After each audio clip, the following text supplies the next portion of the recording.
नमस्कार विद्यार्थियों, वेदांत क्लासेज में आप सभी का हार्दिक स्वागत व अभिनंदन। विद्यार्थियों, हम भाग 11 पढ़ रहे हैं और भाग 11 में 245 से लेकर 255 तक हमने पढ़ लिया था, है ना। अब आज लिखेंगे हम 256 से लेकर 263 तक चलेगा और ये सारे प्रशासनिक संबंध आ जाते हैं। कौन से? प्रशासन से संबंधित ये सारे थे विधायी संबंध। कैसे थे? हेडिंग डालो आप, अनुच्छेद 256 और इसमें लिखिएगा राज्यों की और संघ की बाध्यता।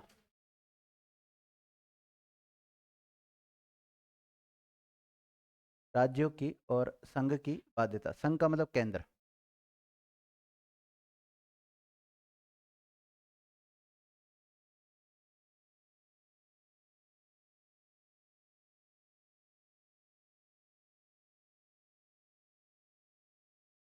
लिख लो।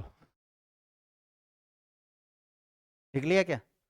राज्य और संघ की बाध्यता लिख लिया। देखो, प्रत्येक राज्य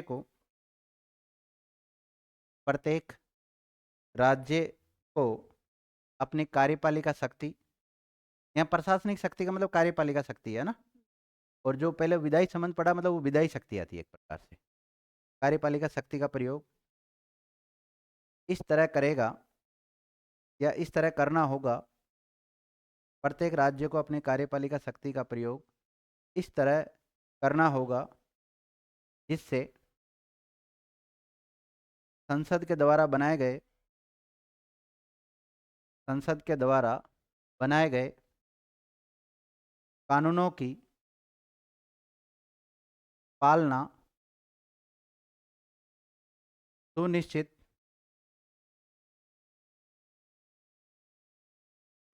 हो सके।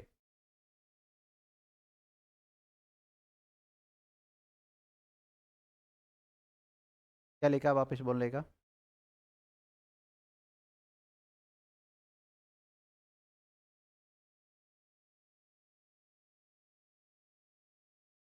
अब देखो विद्यार्थी, आपने देखा होगा कुछ कर्मचारी केंद्र के होते हैं, कुछ राज्य के होते हैं, लेकिन केंद्र के कर्मचारी भी राज्यों की सहायता करते हैं कि नहीं करते? ये तो पहले बात तो लिखा दी थी मैंने राज्य के बारे में आपको। अगला पॉइंट लिखो, संघ ब्रैकेट में केंद्र, संघ ब्रैकेट में केंद्र अपनी कार्यपालिका शक्ति का प्रयोग, संघ ब्रैकेट में केंद्र अपनी कार्यपालिका शक्ति का प्रयोग राज्यों को ऐसे निर्देश देने में कर सकेगा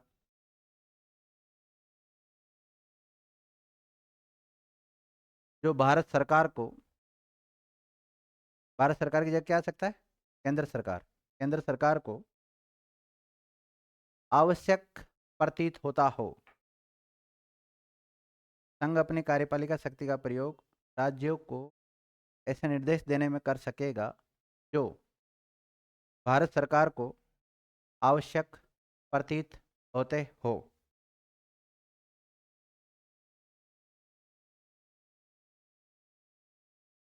ठीक लिया? देखो, इसका मतलब क्या है कि हमारा जो लोकतंत्र है या हमारी जो संघीय शासन व्यवस्था है, इस संघीय शासन व्यवस्था में क्या होता है विद्यार्थियों? केंद्र केंद्र के हिसाब से चलता है और राज्य राज्य के हिसाब से चलते हैं। अब केंद्र में भी विद्यार्थियों 3 तंत्र है। लोकतंत्र के कितने स्तंभ है? मुख्य रूप से 3 कौन कौन से? एक तो है विधायिका। क्या है? विधायिका। एक है कार्यपालिका और एक है न्यायपालिका। इसका काम कानून बनाना है, इसका काम लागू करना है, ये अपने आप में स्वतंत्र है। इसी प्रकार राज्यों में भी होता कि नहीं होता? विधायिका होती है और कार्यपालिका होती है और न्यायपालिका होती है। तो ये जो राज्य की कार्यपालिका है, ये अपना कार्य इस प्रकार करेगी जो संसद ने कोई नियम बना रखा उसके अनुसार ध्यान रखना। इसके अलावा जो केंद्र की कार्यपालिका है वो भी क्या करेगी, राज्यों का शासन संचालित करने के लिए उनको निर्देश दे सकती है, ध्यान रखना। या फिर इसको हम ये कह सकते हैं, जैसे आर्टिकल आप 356 पढ़ते हैं विद्यार्थियों, 356 में है राष्ट्रपति शासन। क्या है? किसी राज्य का तंत्र संवैधानिक प्रावधानों के अनुसार नहीं चल रहा है तो वहां पर क्या लगाया जा सकता है, राष्ट्रपति शासन लगाया जा सकता है। और एक लगाया जाता है राष्ट्रपति शासन, केंद्र ने राज्यों को कोई डायरेक्शन दिया है और राज्य उस डायरेक्शन को नहीं मान रहे हैं तो उस राज्य में क्या लगाया जा सकता है, राष्ट्रपति शासन लगाया जा सकता है 365 के तहत। नोट डालिएगा।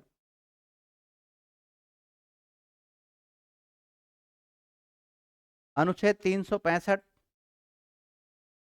अनुच्छेद 365 में प्रावधान है कि,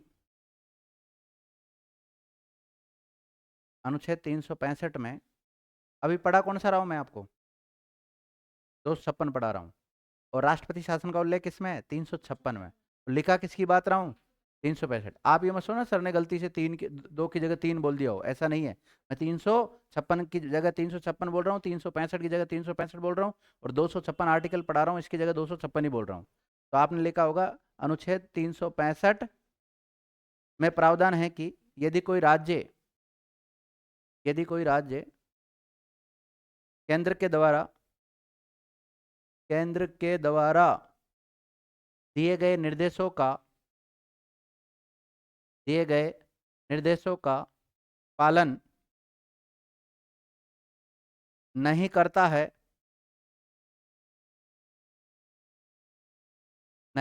है तो ऐसी दशा में राष्ट्रपति के द्वारा उस राज्य में राष्ट्रपति शासन लगाया जा सकता है।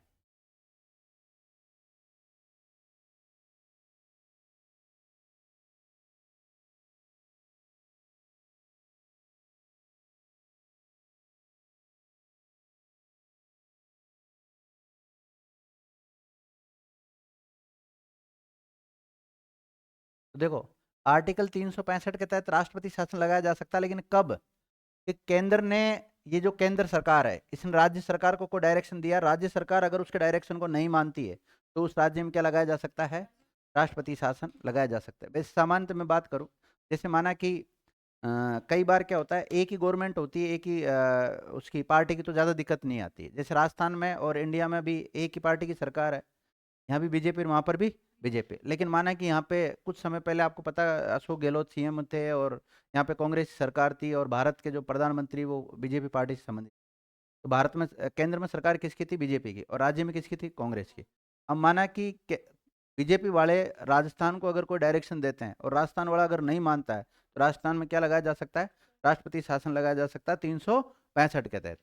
और राष्ट्रपति शासन दो प्रकार से लगाते हैं, अगर केंद्र राज्य को डायरेक्शन देता है, राज्य नहीं मानता, एक तो इस आधार पे, और एक राष्ट्रपति को यह आभास हो जाए कि किसी राज्य का जो शासन है वो संविधान के प्रावधानों के अनुसार नहीं चल रहा या संवैधानिक तंत्र वहां पर विफल हो गया है, असफल हो गया है, तो ऐसी स्थिति में भी राष्ट्रपति क्या लगा सकता है, वहां पर राष्ट्रपति शासन लगा सकता है। राजस्थान में 4 बार लग चुका विद्यार्थियों, 67, 77, 80 और 92 में लग चुका है।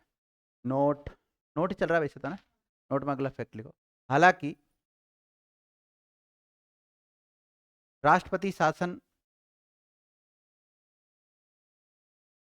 का उल्लेख, राष्ट्रपति शासन का उल्लेख 356, राष्ट्रपति शासन का उल्लेख अनुच्छेद 356 में भी मिलता है, लेकिन अनुच्छेद 365 और 356 दोनों के आधार अलग अलग है। तो 356 के तहत अगर राष्ट्रपति शासन लगता है तो उसका आधार अलग है, और 365 के तहत लगता है राष्ट्रपति शासन तो उसका आधार अलग है।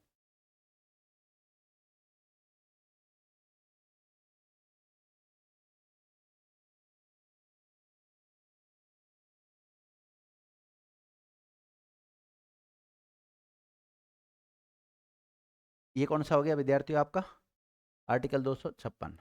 इसमें राज्य और संघ की बाध्यताओं के बारे में कुछ उल्लेख कर रखा है। तो कहने का मतलब बाध्य तो राज्य ही है। लास्ट में किसको बाध्य किया गया है? एक प्रकार से राज्यों को बाध्य किया गया है। क्या बाध्य किया गया है? कि केंद्र राज्यों को जो डायरेक्शन देता है, राज्य उसके डायरेक्शन को मानेंगे ध्यान रखना। जैसे उस समय जब कोविड चल रहा था तो केंद्र सरकार ने कहा था कि भाई सबको क्वारंटाइन कर दिया था उस समय। क्या था ना भाई, एक जगह से दूसरी जगह कोई नहीं जाएगा, और उसके बाद ये सारे सरकारी स्कूल वगैरह जो भी कार्यालय वगैरह सब बंद रहेंगे, या कोई भी आवाजाही नहीं रहेगा, माल आएगा जाएगा नहीं। अब ऐसी स्थिति में भी अगर वो राज्य उसका डायरेक्शन नहीं मानता तो फिर राजस्थान के खिलाफ कार्रवाई हो सकती थी। कार्रवाई का मतलब राजस्थान में क्या लग सकता था? राष्ट्रपति शासन लग सकता था। चलो अगला आर्टिकल पे आ जाते हैं। अगला आर्टिकल लिखो, अनुच्छेद 257। कुछ दशाओं में राज्यों पर संघ का नियंत्रण, मतलब जो स्टेट है उनके ऊपर जो सेंटर है, केंद्र है, उसका किस प्रकार नियंत्रण रहता है उसकी बात कर रहा है। राज्यों के ऊपर केंद्र का नियंत्रण। पहले तो संघीय व्यवस्था की बात कर रहे हो आप, और अब कंट्रोल कर रहे हो। कंट्रोल है ही विद्यार्थियों। अब अगर कोई व्यक्ति आपको कहे सामान्य कि भाई हमने हमारे संविधान में संघीय शासन व्यवस्था को अपनाया, किसको अपनाया? संघीय शासन व्यवस्था को। तो आप पढ़े लिखे व्यक्ति, विद्यार्थी, आपने पॉलिटिकल साइंस पढ़ रखी है, तो आप उसकी बात के कटाक्ष कर सकते हो कि नहीं कर सकते हो? उसके विपक्ष में आप बोल सकते हो कि नहीं बोल सकते हो? बोल सकते हो ना। कब? जब आपको नॉलेज है तब, नहीं तो नहीं बोल पाओगे आप तो सोचोगे संघीय शासन व्यवस्था का मतलब तो यही होता है कि केंद्र केंद्र के हिसाब से शासन संचालित करता है, राज्य राज्य के हिसाब से शासन संचालित करता है, एक दूसरे के मामले में कोई इंटरफेयर नहीं करेगा। संघीय शासन व्यवस्था में वास्तव में यही होता है। अगर आप पॉलिटिकल साइंस में संघीय शब्द को समझना चाहोगे तो संघीय शब्द का मतलब यही है, राज्य केंद्र में इंटरफेयर नहीं करेगा, केंद्र राज्यों में इंटरफेयर नहीं करेगा। लेकिन हमारा जो भारत का संघीय शासन व्यवस्था है वो दोनों का मिश्रण है, ना तो एकात्मक है ना पूर्णतः संघीय है, यानी कि हमारा केंद्र की ओर झुका हुआ है। कुछ दशाओं में राज्यों पर संघ का नियंत्रण, मतलब कुछ परिस्थिति ऐसी है उसमें सेंटर का नियंत्रण आ जाता है किसके ऊपर? राज्यों के ऊपर। और ये किससे संबंधित? कार्यपालिका से संबंधित। और पहले जो हमने वो नियंत्रण लिखे थे वो विधायिका से संबंधित, मतलब वो कानून बनाने वाली बातें थी। अब ये कानूनों को लागू करने वाली बातें हैं। या फिर सरकारी जो मशीनरी होती है, जितने भी सरकारी कर्मचारी वगैरह होते हैं वो सारे इसमें आ जाते हैं। लिखिएगा, प्रत्येक राज्य को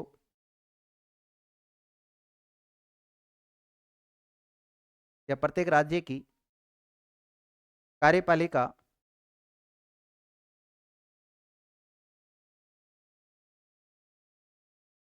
मुझे तो ये बताओ, जैसे माना कि पुलिस जो विषय है ये कौन सी सूची का विषय है? राज्य सूची का विषय है। क्या इसको केंद्र सरकार यूज ले सकती है? यस या नो? ले सकती है। कभी बॉर्डर पे भेज सकती है? भेज सकती है। अगर देश में युद्ध हो गया विद्यार्थियों तो मतलब राजस्थान पुलिस है तो इसको बॉर्डर पे लगा सकती है। दूसरी पुलिस को भी बॉर्डर पे लगा सकती है, अन्य सेवाओं वालों को भी लगा सकती है। तो राज्य की जितनी भी कार्यपालिका से रिलेटेड है, चाहे गवर्नर और गवर्नर के अधीन आने वाले जो जितने भी वो लोग हैं, वो सब केंद्र के अधीन आ जाते हैं।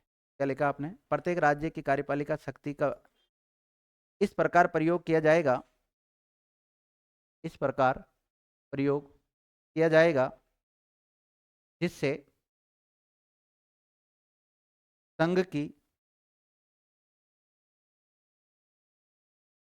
कार्यपालिका शक्ति, जो कार्यपालिका शक्ति दोनों के पास होती है, संघ के पास भी होती है, राज्यों के पास भी होती है, जिससे संघ की कार्यपालिका शक्ति के प्रयोग में कोई अड़चन न हो,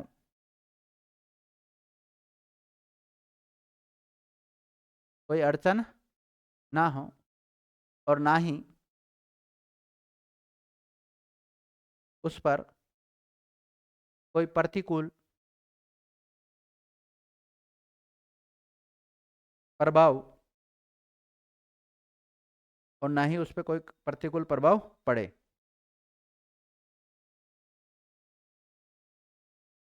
कंटिन्यू में लिखो फुल स्टॉप लगा के।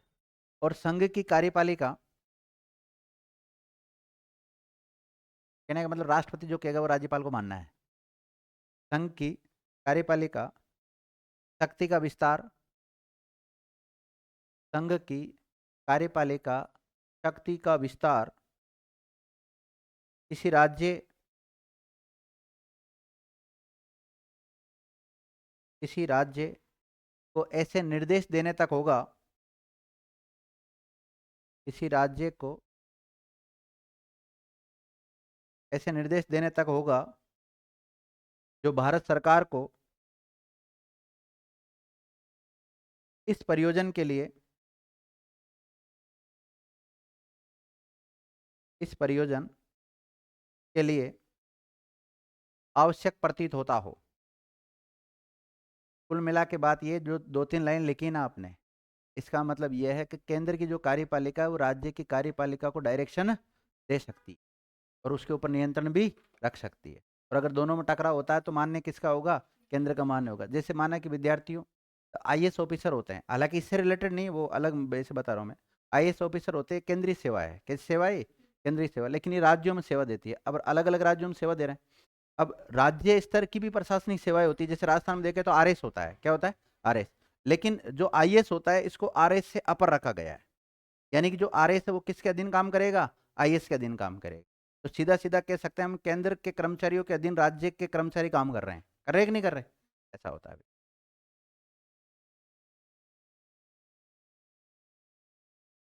अगला फैक्ट लिखो, दूसरा पॉइंट ला लो इसी में। एक पॉइंट तो हो गया इसमें, है ना? देखो, संघ की कार्यपालिका शक्ति का विस्तार। संघ की कार्यपालिका शक्ति का विस्तार राज्य को राज्य को ऐसे संचार साधनों के निर्माण। संघ की कार्यपालिका शक्ति का विस्तार राज्य को ऐसे संचार साधनों के निर्माण और बनाए रखने के बारे में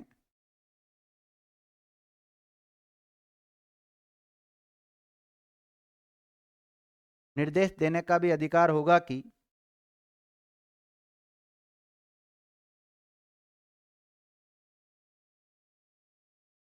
निर्देश देने तक भी होगा कि जिनका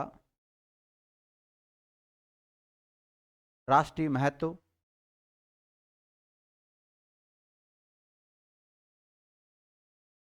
पब्लिक सैनिक महत्व सैन्य महत्व होता हो।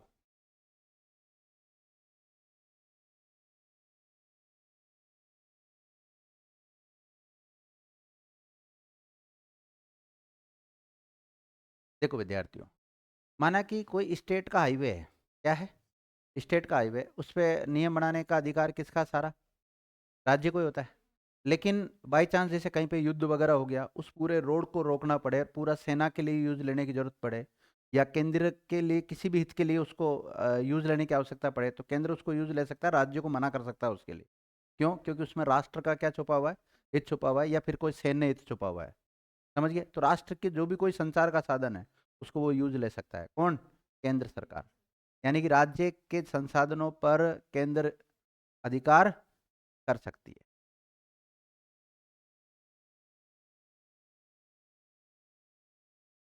अब देखो विद्यार्थियों, रेल कौन सी सूची का विषय है? रेल कौन सी सूची का विषय है?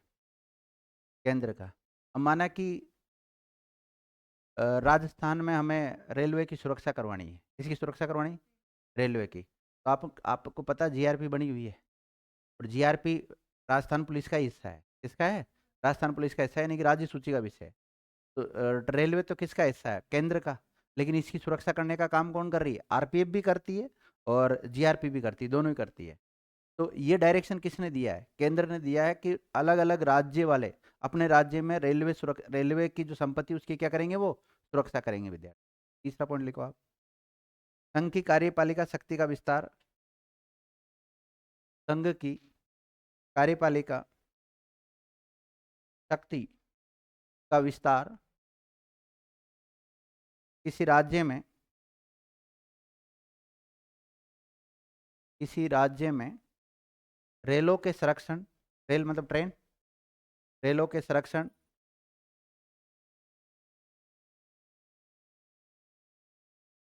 रेलों के संरक्षण के लिए किए जाने वाले उपायों किए जाने वाले उपायों के बारे में उस राज्य को निर्देश दे सकती है। कुल मिला के बात यह, ट्रेनों की सुरक्षा संबंधित केंद्र सरकार के द्वारा राज्य को क्या दिया जा सकता है, निर्देश दिए जा सकते हैं।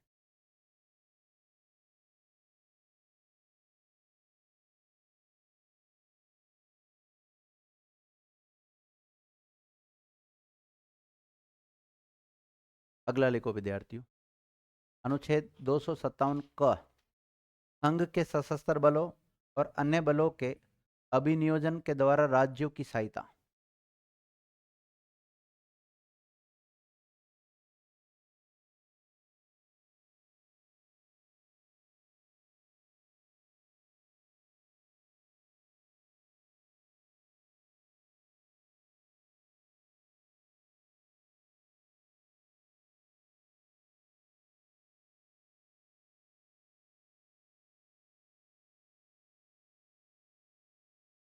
क्लियर, नोट डालो और ब्रेक में लिख सकते हो निरस्त, वर्तमान में नहीं है आर्टिकल, है ना।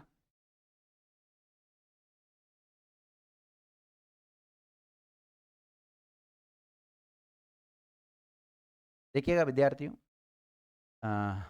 मोरारजी देसाई की सरकार थी, पीएम कौन थे, मोरारजी देसाई। हमें एक अमेंडमेंट हुआ था 44वां संविधान संशोधन 1978 अधिनियम।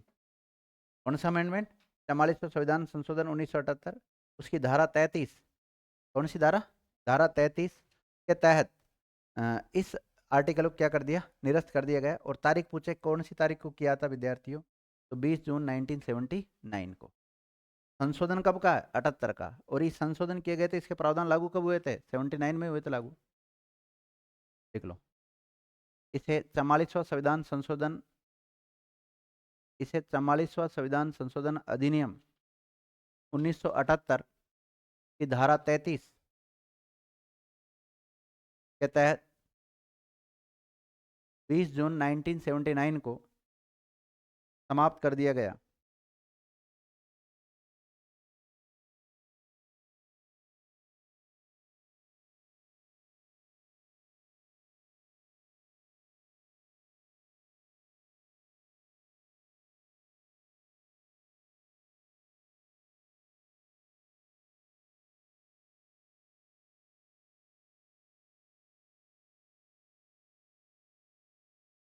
लिख लिया, तो ये हो गया 256, 257 और 257 का, लिख लिया सब बच्चों ने। अब लिखो आप 258, कुछ दशाओं में राज्यों को शक्ति प्रदान करने आदि की संघ की शक्ति, मतलब कहने का मतलब यह है कि केंद्र के द्वारा राज्य को क्या दी जा रही है, शक्ति दी जा रही है। देने का काम कौन कर रहा है, केंद्र। अब राज्य के जो कर्मचारी, राज्य की जो कार्यपालिका उसको शक्ति प्रदान करेगा, वो सशर्त भी हो सकती है और शर्त रहित भी हो सकती है। आप तो पहले हेडिंग डाल लो, कुछ दशाओं में राज्यों को शक्ति प्रदान करने की संघ की शक्ति, मतलब केंद्र की शक्ति की बात कर रहे हैं इसमें। केंद्र राज्यों को शक्तियां प्रदान करता है, मतलब वास्तव में तो वो शक्ति किसकी है, केंद्र की है, लेकिन वो राज्यों को क्या कर सकता है, वो शक्तियां ट्रांसफर कर सकता है, सशर्त या बिना शर्त। लिखा देता हूँ, इसकी लैंग्वेज दे देता हूँ।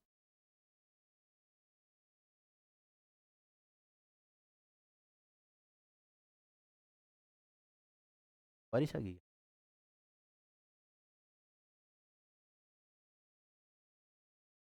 है स्टूडेंट, लिख लिया क्या, लिखो विद्यार्थियों, इस संविधान में, इस संविधान में किसी बात के होते हुए भी,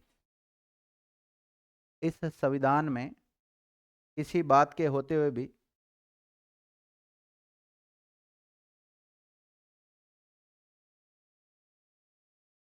देखो मैं बता देता हूँ आपको। केंद्र में विद्यार्थियों जो कार्यपालिका का प्रमुख होता है वो कौन होता है, राष्ट्रपति। और राज्य में कौन होता है, राज्यपाल होता है। और केंद्र में जो विधायी शक्तियां यानी कानून बनाने की शक्तियां किसके पास होती, संसद के पास होती। और राज्यों में किसके पास होती, विधानमंडल के पास। तो मैं राज्य की कार्यपालिका बोलता हूँ, इसका मतलब आप राज्यपाल समझे, क्या समझे। राज्यपाल। और राज्यपाल के अधीन आने वाले जो भी कर्मचारी, आपको पता राज्य के जितने भी कर्मचारी होते हैं वो सारे किसके अधीन आते हैं? राज्यपाल के अधीन ही आते हैं। केंद्र के सारे कर्मचारी किसके अधीन आते हैं? राष्ट्रपति के अधीन आते हैं। तीनों सेनाओं का प्रमुख भी कौन होता है? राष्ट्रपति होता है। क्या लिखा आपने? इस संविधान में किसी बात के होते हुए भी राष्ट्रपति किसी राज्य की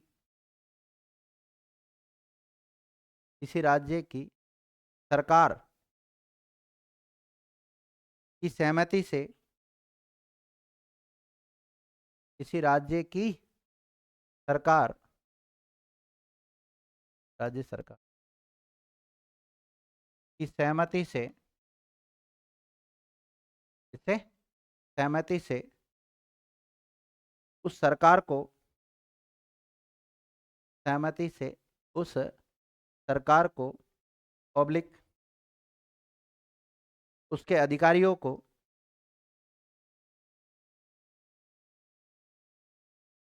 ऐसे किसी विषय के संबंध में,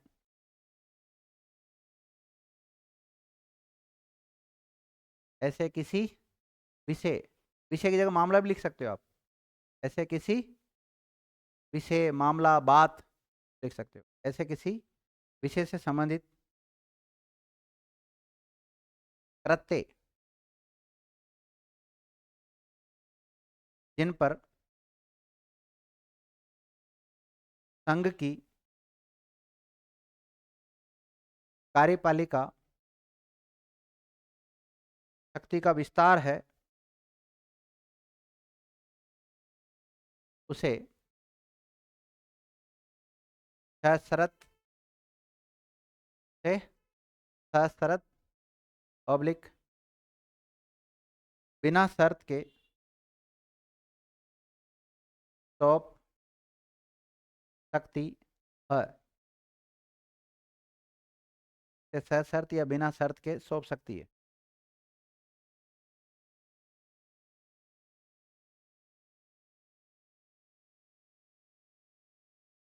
कहने का मतलब यह है कि कोई ऐसा विषय जो केंद्र सरकार के अधीन आता है, किसके अधीन आता है? केंद्र सरकार के अधीन आता है। राष्ट्रपति चाहे तो किसी राज्य को वो विषय सौंप सकता है। विद्यार्थी समझ गए अब? तो अब वो सरकार को सौंपे या किसी अधिकारी को सौंपे, बात एक ही है। तो डिपेंड करेगा किसके ऊपर? राष्ट्रपति के ऊपर। और राष्ट्रपति अपनी मर्जी से कुछ नहीं करता, पता है आपको? इसको सलाह देने के लिए क्या होती है? मंत्रिपरिषद होती है। विद्यार्थियों, केंद्र में मंत्रिपरिषद होती कि नहीं होती? आर्टिकल 74 में एक मंत्रिपरिषद होगी जो कि राष्ट्रपति को क्या देगी? सलाह देगी। विद्यार्थी समझ गए सारी बातें? अब आप और लिखो, इसमें अगला फैक्ट लिखो। एक पॉइंट हो गया इसमें अपना। संसद के द्वारा बनाई गई विधि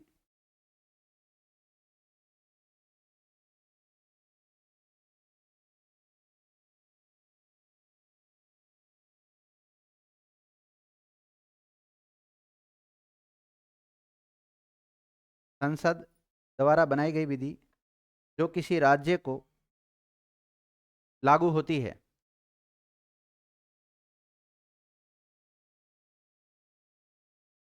अब देखो ये थोड़ी लैंग्वेज कठिन पड़ेगी, मैं आपको सरल समझा देता हूँ। माना कि संसद ने कोई कानून बनाया है, तो उसको किसी राज्य, और उसको राज्यों में भी लागू करना है, तो राज्य में लागू करने का काम कौन करेगा? राज्य की कार्यपालिका ही करेगी। विद्यार्थियों, ऐसा डायरेक्शन कौन देगा? राष्ट्रपति राज्यपाल को डायरेक्शन देगा। ये तो सरल शब्दों में। अब आप पॉलिटिकल साइंस की लैंग्वेज में लिखो। क्या लिखा आपने? संसद के द्वारा बनाई गई विधि जो किसी राज्य को लागू होती है, ऐसे विषय से संबंधित, ऐसे विषय से संबंधित होने पर भी, होने पर भी जिसके संबंध में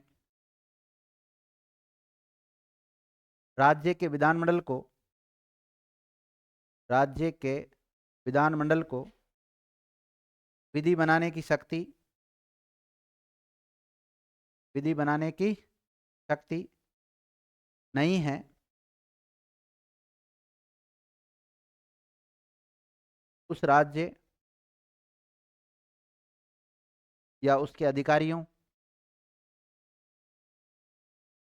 उस राज्य या के अधिकारियों ऑब्लिक प्राधिकारियों को शक्ति प्रदान कर सकेगी, प्रदान कर सकेगी और उन पर कर्तव्य अधिरोपित कर सकेगी,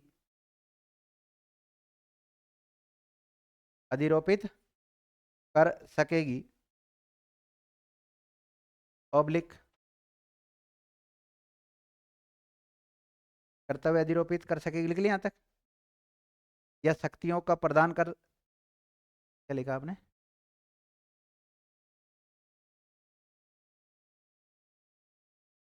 शक्तियों का प्रदान किया जाना, शक्तियों का प्रदान किया जाना और कर्तव्यों का अधिरोपित किया जाना प्राधिकृत कर सकेगी,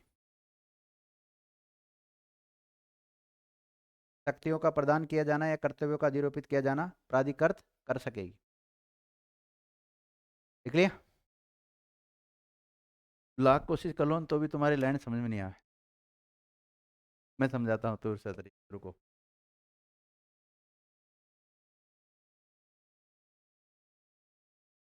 देखो विद्यार्थियों, ये आर्टिकल कहने का मतलब यह है कि कानून किसने बनाया है, केंद्र सरकार ने या संसद ने कानून बनाया है।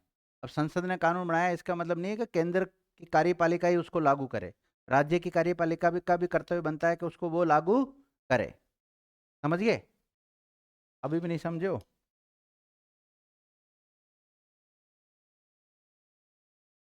समझा देता हूँ।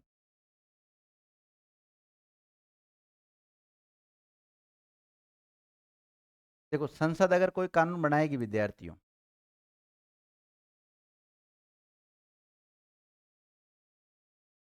विधायिका, केंद्र की विधायिका का काम क्या है? कानून बनाना, और इनको लागू करना केंद्र की कार्यपालिका का काम है, और इनकी जांच करना केंद्र की न्यायपालिका का काम है। केंद्र की नहीं होती, उस पूरे भारत की होती है, न्यायपालिका का काम है। ठीक है, इसी प्रकार राज्यों में और केंद्र में विधायिका का काम कौन करती है? संसद। ये तो बात होगी केंद्र की, ये बात होगी केंद्र की। अब बात करें राज्य की, तो राज्य में जो विधायिका का काम क्या है? कानून बनाना, और कानून कौन बनाता है? विधानमंडल। और कार्यपालिका का काम क्या है? कार्यपालिका का काम उसको लागू करना, और कार्यपालिका का प्रमुख होता है राज्यपाल। कौन होता है? और यहाँ कार्यपालिका का प्रमुख कौन होता है? राष्ट्रपति होता है, ध्यान रखना। और ये न्यायपालिका है, पालिका। अब कहने का मतलब यह है कि जब संसद ने कोई कानून बना दिया, किसने? संसद ने कोई कानून बना दिया, तो ऐसा नहीं है कि वो केवल केंद्र की कार्यपालिका का ही कर्तव्य है कि वही उसको लागू करे, राज्य की कार्यपालिका का भी कर्तव्य बनता है वो उसको क्या करे? लागू करे। और फिर भी राष्ट्रपति चाहे तो अलग से डायरेक्शन जारी कर सकता है कि राज्य, क्योंकि केंद्र की कार्यपालिका का एजेंट ही होता है राज्यपाल, होता है कि नहीं होता? राष्ट्रपति का क्या होता है? ये एजेंट होता है राज्यों में, तो इसका कर्तव्य बनता है फिर ये। तो फिर ये, अब माना कि केंद्र ने कोई कानून बना दिया, मैं तो कहता हूँ अभी जैसे बीएनएस बनाया था कानून, कौन सा बनाया था? बीएनएस, भारतीय न्याय संहिता बनाया था, उसकी जगह पे आया, किसकी जगह पे? आईपीसी की जगह कानून बनाया। अब ये कानून ऐसा नहीं है कि केंद्र सरकार इसको लागू करवाएगी, राज्य की जो कार्यपालिका है इसको भी लागू करवाने में महत्वपूर्ण भूमिका निभाएगी। और फिर इसके बाद में जो पुलिस कर्मचारी होते हैं या जो अन्य प्रशासनिक अधिकारी होते हैं इस कानून के जो दायरे में आते हैं, उन सब, वो प्राधिकारी का मतलब वो सारी चीजें आ गई, वो जो पुलिस अधिकारी वगैरह, वो इस पुलिस विभाग इस प्राधिकारी में आ गया, तो उनका काम बनता है कि केंद्र ने कानून बनाया लेकिन उनको लागू करे इसे ढंग से। ठीक है, और लिखो।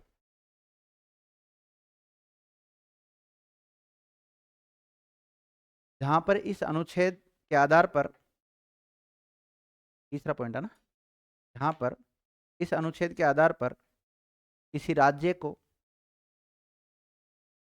ऑब्लिक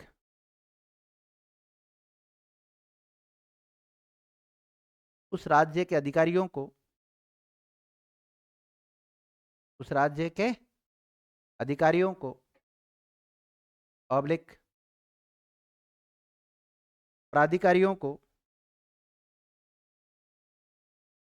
शक्तियां प्रदान की गई है,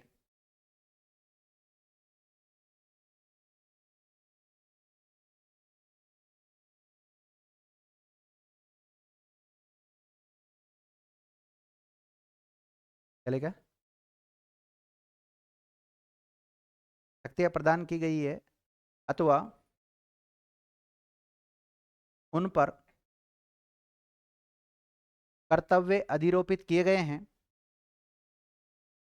कर्तव्य अधिरोपित किए गए हैं,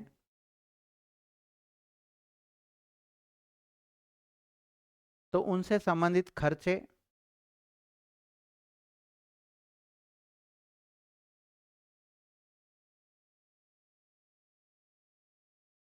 खर्चे पब्लिक वे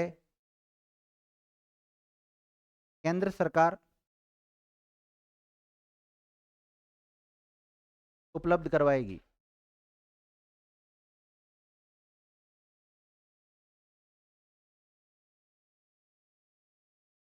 समझ गए? कहने का मतलब ये है कि केंद्र ने तो कानून बना दिया और राज्य में उसको लागू करवा रहा है, और राज्य में अगर लागू करता है तो उसमें वित्तीय भार बढ़ता है विद्यार्थियों, पैसे बढ़ेगा। तो राज्य के पास तो वैसे ही फंड नहीं है, और फंड फंड है तो उनके पास पैसा नहीं है, पैसा नहीं है तो फिर केंद्र क्या करेगा, उनको एक सहायता देगा, विद्यार्थियों अनुदान देगा।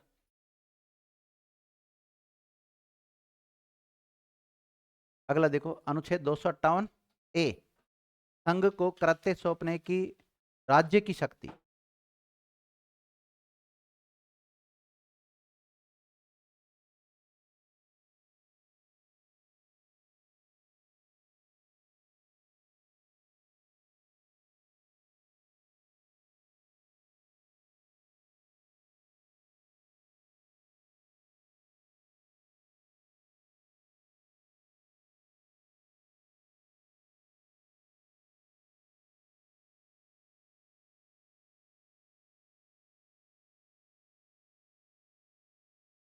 उल्टा हो गया, तो संघ को कृत्य सौंपने की राज्यों की शक्ति, मतलब राज्य की कार्यपालिका संघ की कार्यपालिका को डायरेक्शन दे सकती है। उल्टा थोड़ी हो सकता है।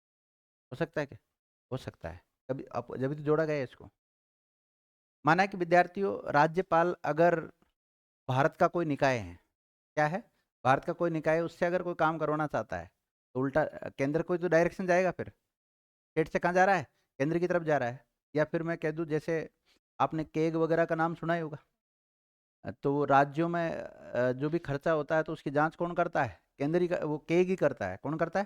केग करता है। और वो अपनी रिपोर्ट किसको देता है? वो राज्यपाल को देता है। किसको देता है? राज्यपाल। केग के द्वारा जो रिपोर्ट तैयार की जाती है वो दो जनों को दी जाती है, एक तो राष्ट्रपति को दी जाती है और एक संबंधित राज्य के राज्यपाल को दी जाती है, अगर वो राज्य की अगर फंड की जांच कर रहा है तो। समझ गए? तो इसमें लिखा हुआ है कि संघ को कृत्य सौंपने की राज्यों की शक्ति, तो ये आर्टिकल मूल संविधान में तो था नहीं, तो बाद में जोड़ा गया। लिखो, ये संविधान, सॉरी, ये अनुच्छेद मूल संविधान में नहीं था।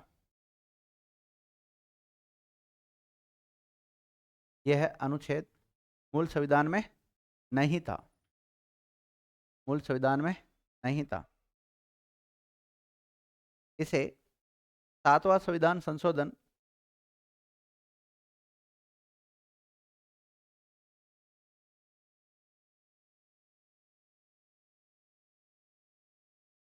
7वां संविधान संशोधन 1956 के तहत जोड़ा गया।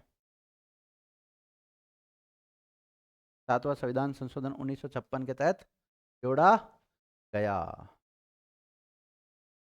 देख लिया? देखो, इस संविधान में किसी बात के होते हुए भी, इस संविधान में किसी बात के होते हुए भी राज्य की कार्यपालिका का मतलब क्या समझते हो आप? राज्यपाल। और केंद्र की कार्यपालिका का मतलब राष्ट्रपति। इस संविधान में किसी बात के होते हुए भी किसी राज्य की कार्यपालिका, किसी राज्य की कार्यपालिका, ब्रैकेट में लिख लो राज्यपाल, किसी राज्य की कार्यपालिका का मतलब क्या है? राज्यपाल। भारत सरकार की सहमति से, भारत सरकार की सहमति से उस सरकार को,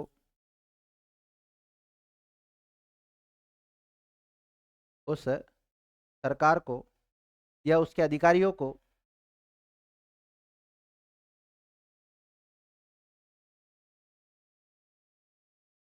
या उसके अधिकारियों को ऐसे विषय से संबंधित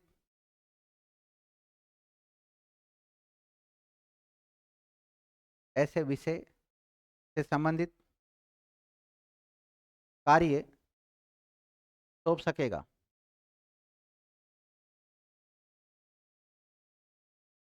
अब इसको एक लाइन में समझाओ बहुत तरीके से।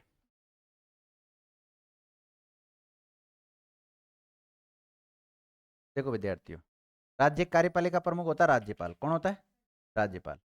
और राज्य का सबसे बड़ा प्रशासनिक अधिकारी होता है आरएस। कौन होता है? आरएस होता है। और केंद्र का सबसे बड़ा प्रशासनिक अधिकारी कौन होता है? आईएएस होता है। अब ये आईएएस राज्यों में पोस्टेड होते कि नहीं होते? होते हैं ना। अब ऐसी स्थिति में अगर राज्यपाल चाहे तो विद्यार्थियों इस आईएएस को क्या दे सकता है? ये डायरेक्शन दे सकता है आईएएस को। कोई राज्य माने कोई विषय है, वो राज्य सूची का विषय है। कौन सा है? राज्य सूची का विषय। अब राज्य सूची के विषय पर काम करने के लिए किसको कह सकता है? ये आईएएस को कह सकता है, क्योंकि उस आईएएस की पोस्टिंग कहाँ पर है? उस राज्य की सीमा के भीतर है, इसलिए कह सकता है कि नहीं कह सकता है? तो नीचे से ऊपर आदेश जा रहा कि नहीं जा रहा? बल्कि ये जो आईएएस है ये केंद्र की कार्यपालिका का पार्ट है। किसका है? क्योंकि केंद्र की कार्यपालिका का मेन हेड तो होता है राष्ट्रपति, और राष्ट्रपति के अधीन ये सारी सेवाएं आती है, ध्यान रखना। इसी प्रकार राज्य की कार्यपालिका का प्रमुख कौन होता है? राज्यपाल। और फिर जितनी भी प्रशासनिक सेवाएं वो भी सारी इसके अधीन आएंगी, ध्यान रखना। तो जब भी कभी किसी आईएएस वगैरह के ट्रांसफर होते हैं तो आपने देखा होगा उसके नीचे साइन होते हैं, वो किसके होते हैं? राज्यपाल के होते हैं। किसके? या नियुक्ति वगैरह करते हैं ना आईएएस की, तो उसमें साइन किसके होंगे? राज्यपाल के होंगे, ध्यान रखना। और अगर फिर राज्यपाल बिजी रहता है, भाई सब जगह साइन नहीं कर पाता अकेला व्यक्ति, तो फिर वो अपॉइंट करके रखता है किसी अन्य व्यक्तियों को, फिर वो उस पर साइन करते हैं। संयुक्त शासन सचिव के साइन होते हैं। किसके होते हैं? जब भी आईएएस की लिस्ट आती है ना, आईएएस आईपीएस के ट्रांसफर होते हैं, तो उसमें साइन किसके होते हैं? नीचे संयुक्त शासन सचिव के होते हैं। लेकिन वो संयुक्त शासन सचिव भी एक आईएएस ऑफिसर ही होता है, और वो अधीन किसके काम करता है? राज्यपाल के अधीन काम करता है। चलो अगला आर्टिकल लिखो। 259 पहली अनुसूची के भाग बी राज्यों में सशस्त्र बल से रिलेटेड था, और वर्तमान में है नहीं, वर्तमान में निरस्त है।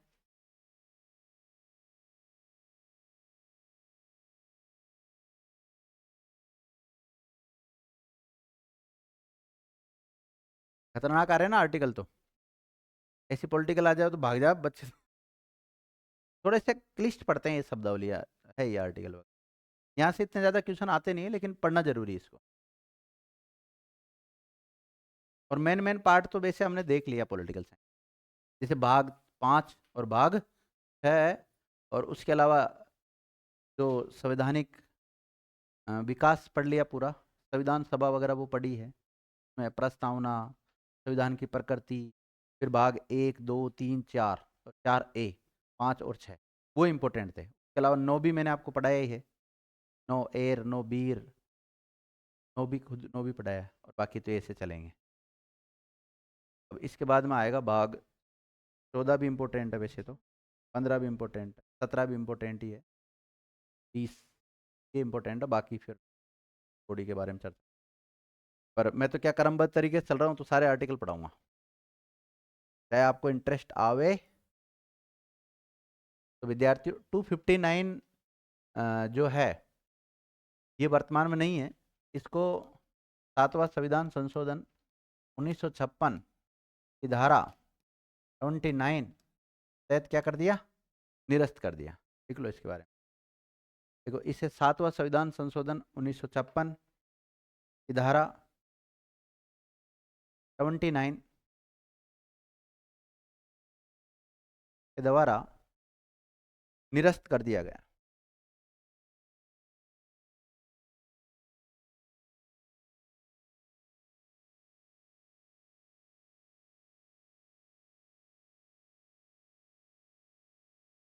देख लिया? अगला आर्टिकल लिखो।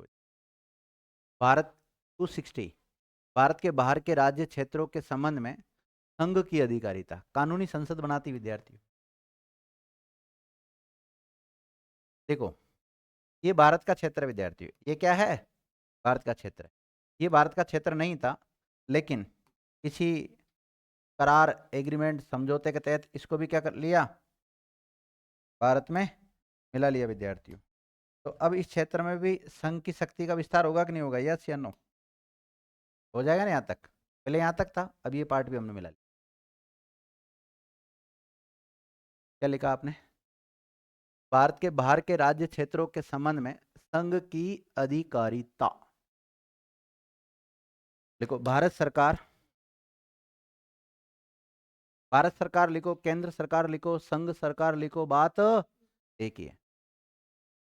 भारत सरकार किसी ऐसे राज्य क्षेत्र,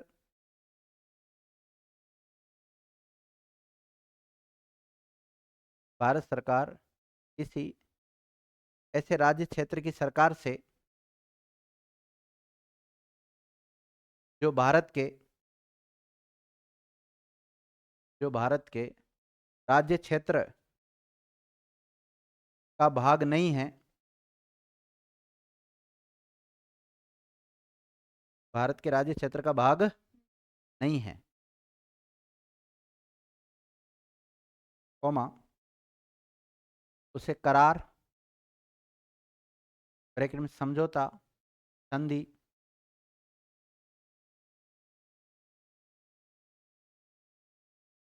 के द्वारा अधिग्रहण किया गया है,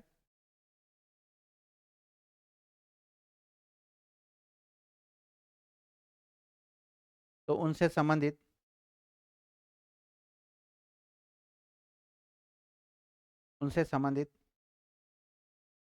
कार्यपालिका, कौमा, विधायिका और न्यायिक कृत्यों, न्यायिक कृत्यों का भार अपने ऊपर ले सकेगी,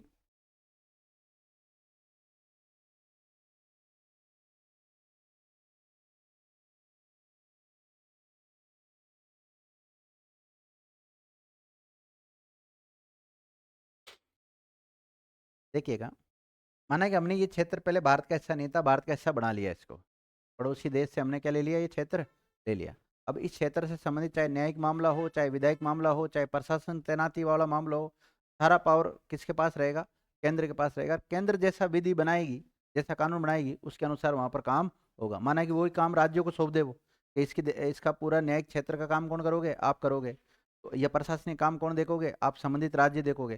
तो फिर उसके लिए कानून बनाना पड़ेगा, किसको? पहले संसद को कानून बनाना पड़ेगा, क्योंकि जब भी कोई क्षेत्र को भारत से बाहर दिया जाता है या बाहर का क्षेत्र भारत में ग्रहण किया जाता है, तो उससे संबंधित कानून कौन बनाती है? संसद ही बनाती है विद्यार्थियों। कौन से बहुमत से? साधारण बहुमत से। किससे बनाती? साधारण बहुमत से। कितने प्रकार से संविधान में अमेंडमेंट होते हैं? संविधान में कितने प्रकार से अमेंडमेंट होते हैं? हैं? हाँ, संविधान में संशोधन कितने प्रकार से होते हैं? 3 प्रकार से होते हैं। कितने प्रकार से होते हैं? 3 प्रकार से। साधारण बहुमत, विशेष बहुमत, और तीसरा विशेष प्लस 50% से अधिक राज्यों की सहमति से। ओके। और लेकिन आर्टिकल जो 368 है, वो 2 प्रकार की बात करता है, वो साधारण बहुमत की बात करता है। अगला आर्टिकल लिखो।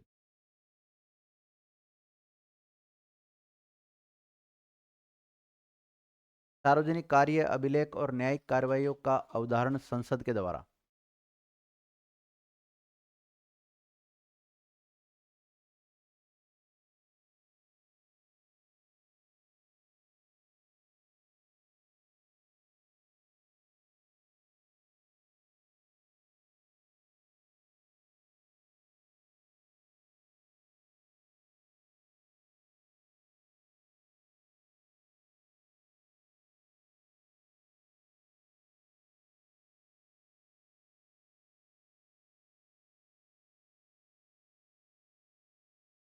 देख लिया?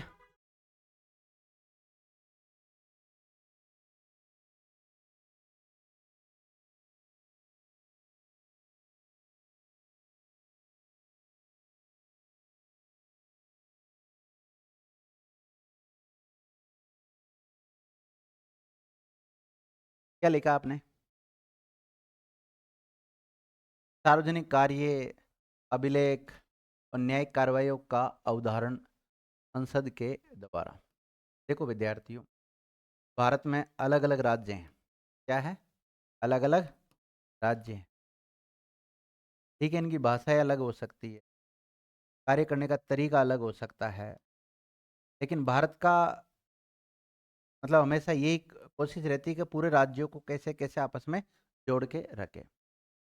माना कि अ, ये राजस्थान है। ये क्या है? राजस्थान।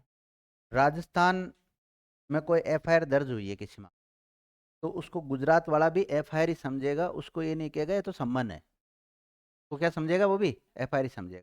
कहने का मतलब ये है, जो भी सार्वजनिक कार्य होते हैं, जो भी गवर्नमेंट के जितने भी कार्य हैं, जो भी रिकॉर्ड्स है, जो भी कोर्ट की जो कार्रवाई चलती है, इन सब का डिसीजन लेने का अधिकार किसको है? संसद को। संसद पूरा एक ड्राफ्ट तैयार करती है पूरी, तो भाई कौन सा जो डॉक्यूमेंट्स है वो किस प्रारूप में होगा। वो सारे सभी राज्यों का समान होना चाहिए। सभी राज्यों का क्या होता है? समान होता है। ये संसद तय करती है कौन कौन से राज्यों का समान रहेगा। देखिएगा आप लोग, भारत के राज्य क्षेत्र में सभी जगह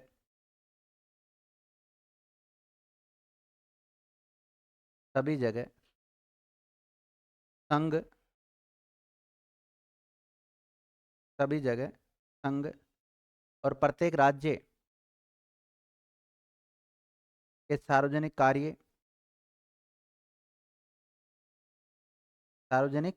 कार्य कौमा अभिलेखों। अभिलेख का मतलब क्या होता है? रिकॉर्ड्स। अभिलेखों कौमा न्यायिक कार्रवाइयों को पूरी मान्यता दी गई है।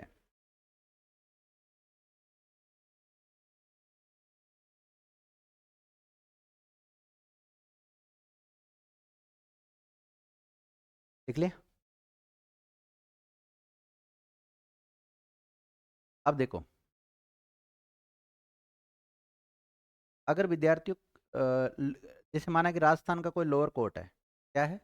राजस्थान का लोअर कोर्ट है, उसने कोई डिसीजन दिया है, तो उसका डिसीजन केवल राजस्थान में मान्य होगा या फिर दूसरे स्टेट में भी मान्य होगा?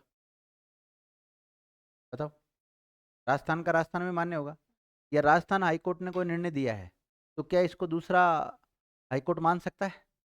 या दूसरा नहीं, दूसरा मतलब वो दूसरे राज्य के क्षेत्र में उसको माना जाएगा? यस या नो? रिकॉर्ड के उसमें को साक्ष्य के रूप में तो यूज ले सकते हैं ना। साक्ष्य के रूप में तो यूज ले सकते हैं, क्योंकि जितने भी हाई कोर्ट्स के निर्णय होते हैं, जैसे माना कि हम राजस्थान में कोई किसी केस में स्टडी कर रहे हैं, तो उस केस स्टडी में ये लिख सकते हैं ना कि दिल्ली हाई कोर्ट ने फला फला साल में इसी केस के मामले में ये कहा, तो हम उसको ले सकते हैं ना, एज ए एविडेंस के रूप में यूज ले सकते हैं। बाकी उस निर्णय को माने या नहीं माने वो हमारे मतलब अपने ऊपर डिपेंड करता है, उस राज्य के ऊपर डिपेंड करेगा। ठीक है, तो ज़्यादा इसके चक्कर में मत पड़ो, आप केवल इतना याद रख लो कि जो भी सरकारी कार्य होंगे, जो भी रिकॉर्ड्स होंगे, जो भी न्यायिक कार्रवाइयाँ होगी, उनका निर्णय कौन करता है विद्यार्थियों? संसद करती है। कौन करती है? संसद करेगी। अब लिखो अनुच्छेद 262, ये जल विवाद से संबंधित है विद्यार्थी।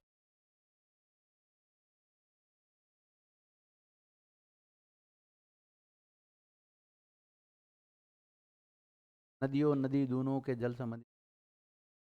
हाँ, तो ये लिख लो, जल विवाद से संबंधित है। तो जल विवाद से संबंधित कौन सा आर्टिकल आता है? 262।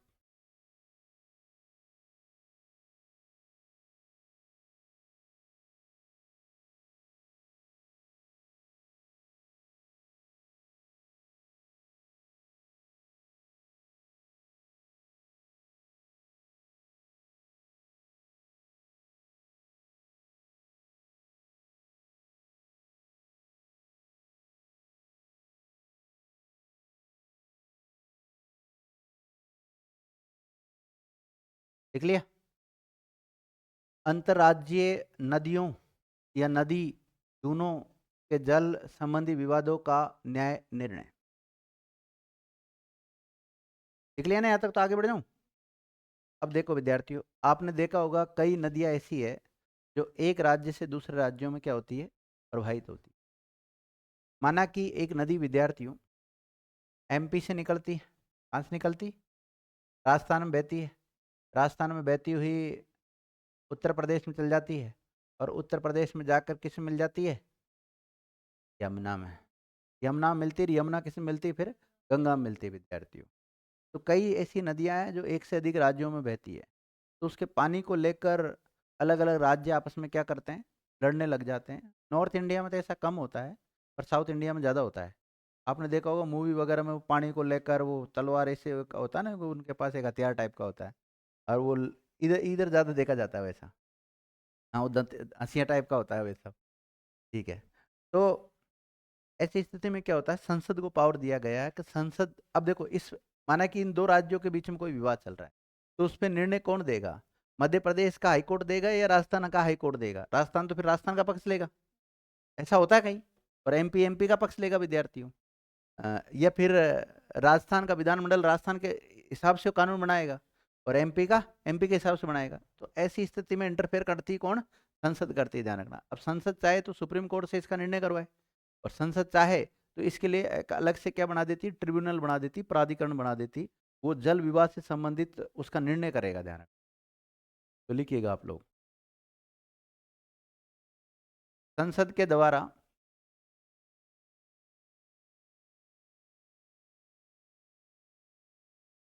संसद के द्वारा विधि बनाकर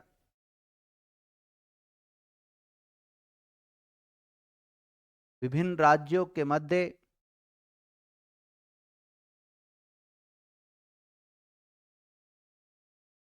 संसद के द्वारा विधि बनाकर विभिन्न राज्यों के मध्य नदी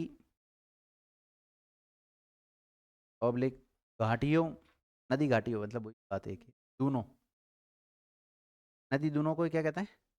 नदी नाले जो भी है, कुल मिला के पानी का रास्ता है वो, घाटियों या जलाशयों।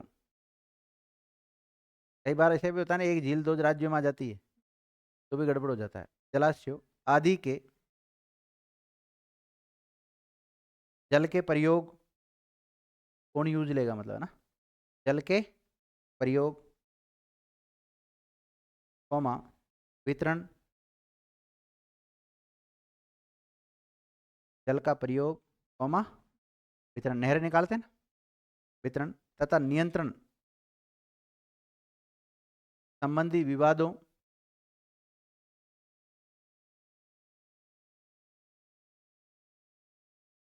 के न्यायिक निर्णय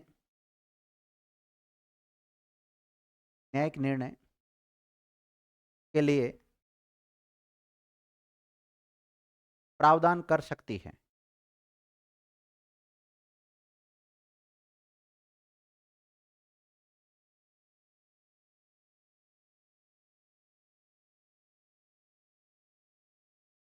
नोट, संसद ने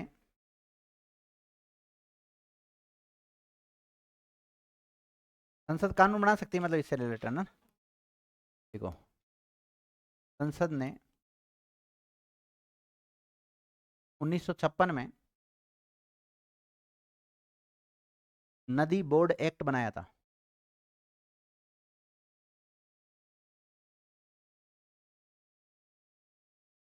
नदी बोर्ड एक्ट बनाया था,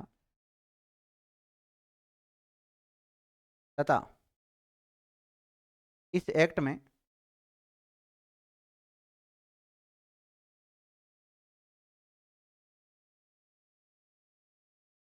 शक्तियां दी गई कि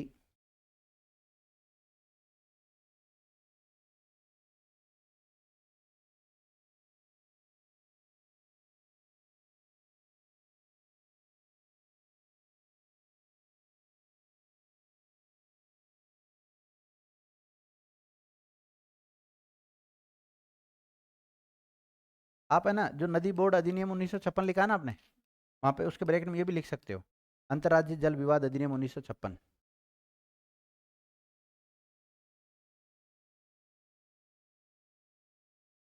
अंतर्राष्ट्रीय जल विवाद अधिनियम 1956। अंतर्राज्य आएगा, राष्ट्रीय थोड़ी आएगा।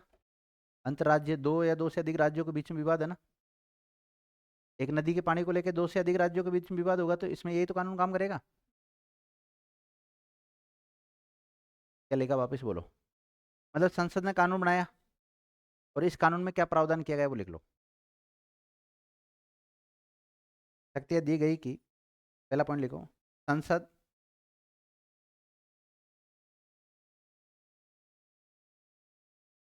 विधि के द्वारा, विधि के द्वारा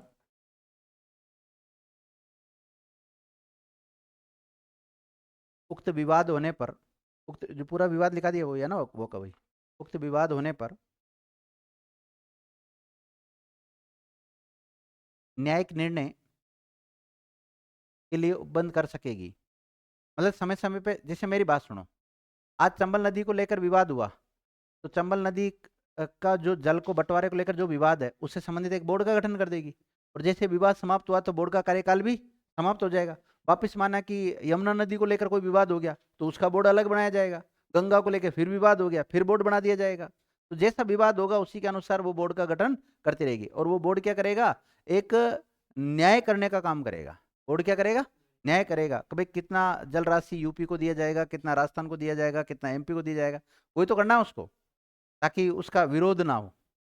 वो पूरी जांच करेगा हर चीज को कि भाई इसके जो रिसोर्सेज है, पानी कहाँ से ज़्यादा आ रहा है, किसको ज़्यादा नुकसान हो रहा है, किसको कम नुकसान हो रहा है, वो सारी चीज़ें देखता है उसमें। वो बोर्ड के ऊपर डिसाइड करता है, परिस्थितियों के ऊपर डिपेंड करेगा कि निर्णय कैसा आएगा। समझ गए? तो ऐसे मामले में कोर्ट वगैरह इंटरफेयर नहीं करता, डायरेक्ट ये जो बोर्ड बना देते हैं ये बोर्ड निर्णय करते हैं। और जो वो बोर्ड बनाते हैं उसमें भी ये जो सुप्रीम कोर्ट के न्यायाधीश वगैरह होते हैं, रिटायरमेंट वगैरह, वो होते हैं। तो वो बात बराबर ही पड़ती है, क्योंकि वो गलत तो फैसला करेंगे नहीं। आप सुप्रीम कोर्ट से फैसला कराओगे तो भी फैसला ऐसा ही होना है, या सुप्रीम कोर्ट के जो रिटायर्ड जज है वो भी यही फैसला करने वाले हैं। लिख लिया आप लोगों ने, क्या लिखा है?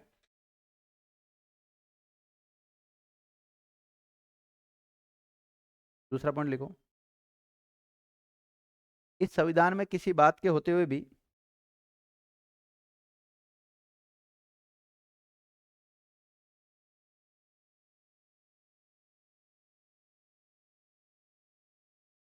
इस संविधान में किसी बात के होते हुए भी संसद विधि के द्वारा ये उपबंध कर सकेगी कि, संसद विधि के द्वारा ये उपबंध कर सकेगी कि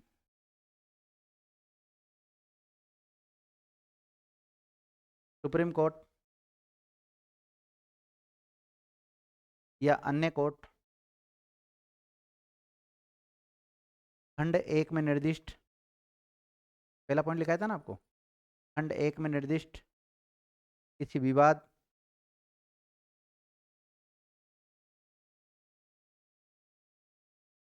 या परिवाद के संबंध में, किसी विवाद या परिवाद के संबंध में अपनी अधिकारिता का प्रयोग नहीं करेगा।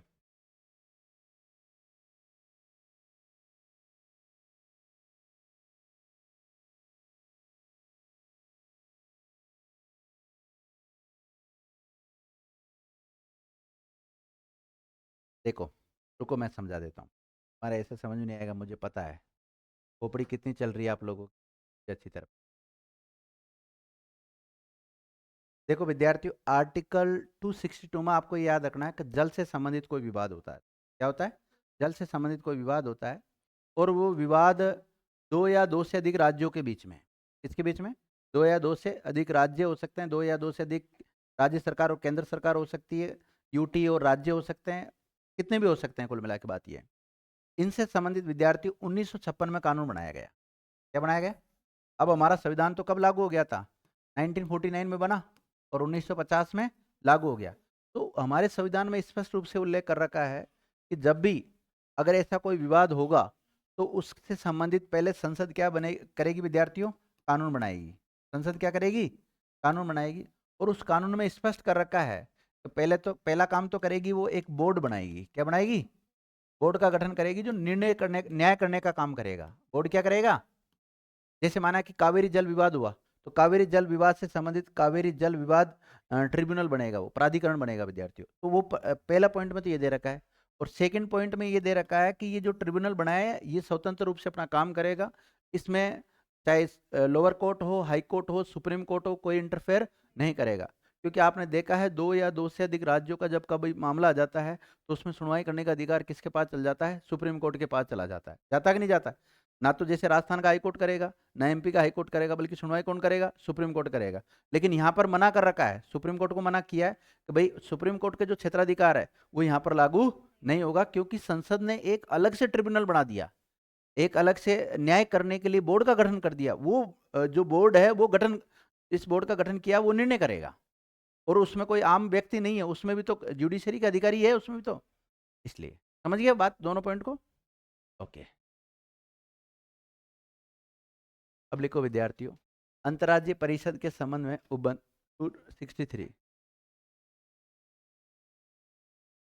अब राज्यों के बीच में कोऑर्डिनेशन सही बना रहे, उसके लिए फिर क्या बना रखी है?